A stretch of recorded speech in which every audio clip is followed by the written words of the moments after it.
Ayurveda gi layeng pathapta eikhoi khudingmakna thajaba thamduna layeng pathap ase eikhoi punna shougatminnasi haina Manipur gi Governor La Ganesan phongdokkhre. Ayurveda gi layeng pathapta eikhoi khudingmakna thajaba thamduna layeng pathap ase eikhoi punna shougatminnasi. Chahi lisang sina leiraklaba eikhoi gi chatnabide eikhoina ngakadabani haina Manipur gi Governor La Ganesan phongdokkhre. Wafam ase ngasidagi Imphal gi City Convention Center da numit khumni chumna sathagadaba Ayurveda parba hogdokpaga mari leinana pangthokpa thoram amada Manipur gi Governor La Ganesan phongdokibane. Ministry of Ayush ki matengna Vinova Seva Pratishthan amade Ayurvedic Doctors Association Manipur na sinduna pangthokiba thoram aduda Governor La Ganesan hai sahi lising manga hena chatnaduna laklaba Ayurveda gi layeng pathap ase puwari gi tangkak amada libak asidagi mami samke.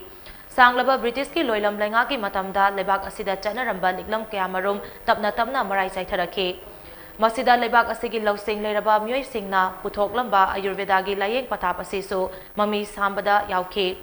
Haujikti lebak asida chanaramba liklam sing amuk hingkat handuna mapangal hapa haibasi eikhoi gi thodangne masimak haukibat chahin Nipan asidagi thabak oina utpa haurakduna ngaside Ayurveda gi oiba tonganba ministry ama thamduna masibu owang bathakta pukhalakle. Matam amada eikhoi gi channel launcher amasung liklam gi matangda laikhiba aranba wakalon singado thadokduna leibak asidagi haukiba amade puthokkiba channel launcher khudingmak eikhoi puna yokhat minabagi matam adu yaure.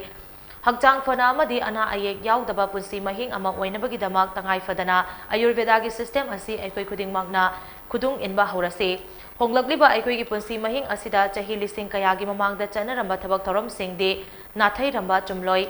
Isagi oiba pothokte isana sijinagadabani haina Governor La Ganesan makhatana phongdokhi. Ayurveda is also the ancient Indian system of medicine. Ayurveda is made from Sanskrit word Ayur, which means the life. Veda means science. So Ayurveda means science of life. Ayurveda guides the people regarding food and lifestyle, so that people can stay healthy. It is a style of Asian medicine originating in ancient China that includes use of herbal medicine, acupuncture, exercise and diet. The doctrine of this medicine is rooted in books that try to integrate them with the modern notions of anatomy and pathology.